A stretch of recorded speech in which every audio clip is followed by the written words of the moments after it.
అన్వర్ అయ్యా 100 మంది పనివాళ్లను ఒక బుల్డోజర్ను ఆలయం దగ్గర తీసుకురా. దాన్ని పడగొట్టించాలి.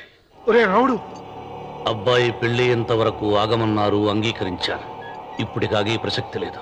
దేవుడి జోలికి వెళ్తే మహాపాపం రా. దేవుడా? వాడి పేరేంటి? శివుడు. మరి బ్రహ్మ, విష్ణువు, రాముడు, కృష్ణుడు, వినాయకుడు, సుబ్రహ్మణ్యం, లక్ష్మి, సరస్వతి, పార్వతి వాళ్ళు దేవుళ్లే. అల్లా, క్రీస్తు వాళ్ళు దేవుళ్లే. వీళ్ళల్లో ఎవడు గొప్పవాడు? వాళ్ళ నమ్మకాలను బట్టి వాళ్ళ దేవుడినే గొప్పవాడు అనుకుంటారు. అని సరిపెట్టుకోవడం లేదు. మా దేవుడు గొప్ప, మా మతం గొప్ప అని ఒకరినొకరు నరుక్కుని చూస్తున్నారు. నిజంగా దేవుడనేవాడుంటే కొంతమందికి ఎందుకు అన్నం దొరకడం లేదు? కొంతమంది చిన్న వయసులోనే విధవరాళ్ళు ఎందుకు అవుతున్నారు? కొంతమంది పశ్చిమలోనే తల్లిదండ్రులు ఎందుకు పోగొట్టుకుంటున్నారు? అది వాళ్ళ కర్మ. కర్మ అంటే పూర్వజన్మలో చేసుకున్న పాపం. ఆ పాపం నుంచి నీ దేవుడు కూడా వాళ్ళని రక్షించలేడా? రక్షించలేడు. అటువంటప్పుడు నీ దేవుడికి పూజలు ఎందుకు చేయాలిరా? కన్న బిడ్డల్ని సరిగా చూడలేని వాడు తండ్రి కాదు, అందరికీ అన్నం పెట్టలేని వాడు దేవుడు కాదు. వెంకన్న, నువ్వు సద్బ్రాహ్మణుడివి. వేదాలు చదివావు, ఉపనిషత్తులు చదివావు, పురాణాలు చదివావు. నేను ఏమీ చదువుకోలేదు. అసలు దేవుడి ఆకారం ఎలా ఉంటుందో చెప్పు. ఆయనకు ఆకారం లేదు, నిరాకారుడు. అటువంటప్పుడు గుడులెందుకు, గోపురాలెందుకు, వాటిలో విగ్రహాలెందుకురా? నేను చెబుతాను వినరా. గాలి దేవుడు, అది మనం పీల్చకపోతే చచ్చిపోతాం. నీరు దేవుడు, అది మనం తాగకపోతే బ్రతకలేము.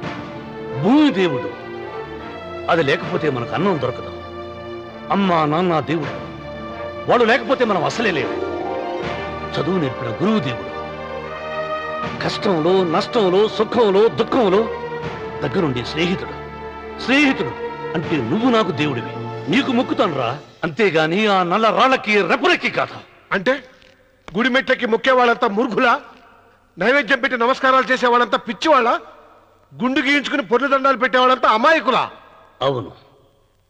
ఒక గుడి చూపించి ఆ గుడిలో దేవుడు వరాలు ఇవ్వడు అని చెప్పు. ఆ గుడి మెట్లలో ఒక్క మెట్టు కూడా ఎవడో ఎక్కడ. నైవేద్యం పెడతారన్నావు కదూ, ఎందుకో తెలుసా? పెట్టిన క్షీరాన్నాలు, దద్దోజనాలు, పులిహోరాలు మనం మెక్కుతామని తెలిసి, అదే దేవుడు తింటాడని తెలిస్తే శనగ చెక్క, ఒక బెల్లపు ముక్క కూడా పెట్టరా. వెంట్రుకలు ఇస్తారన్నావు కదూ, దేనికి? మళ్ళీ ములుస్తాయన్న ధైర్యంతో గుండు గుట్టించుకున్నాక జన్మలో ఒక్క వెంట్రుక కూడా మొలవదు అని చెప్పు. ఒక్కడు కూడా గుండు గుట్టించుకోడు. ఒరే రావుడు, గీతలో శ్రీకృష్ణుడు ఏం చెప్పాడో తెలుసా? చిచి! 16,000 మంది గోపికలతో సరసం, 8 మంది పెళ్లాలతో కాపురం చేసిన కృష్ణుడు ఎలా వేల్పు? వాడు చెప్పిన గీత మన తల రాత. వెంకన్న, నా దృష్టిలో భగవంతుని పూజించే వాళ్ళు 2 రకాలు. భయంతో పూజలు చేసేవాళ్ళు, ఆశతో మొక్కేవాళ్ళు. పాపం చేశాం, ఆయనకు దండం పెట్టి చేసిన పాపాన్ని ఏదో ఒక రూపంలో హుండీలో వేసేద్దామనుకునే వాళ్ళు మొదటి రకం. మొక్కితే ఏదో దక్కుతుందని ఆశపడేవాళ్ళు 2వ రకం.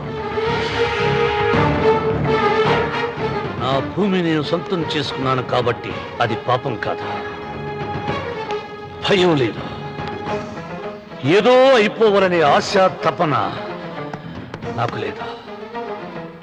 ఈ రామన్న చౌదరి నిన్న జరిగింది మర్చిపోడు, నేడు జరగాల్సింది వాయిదా వేయడు, రేపటి గురించి ఆలోచించడు.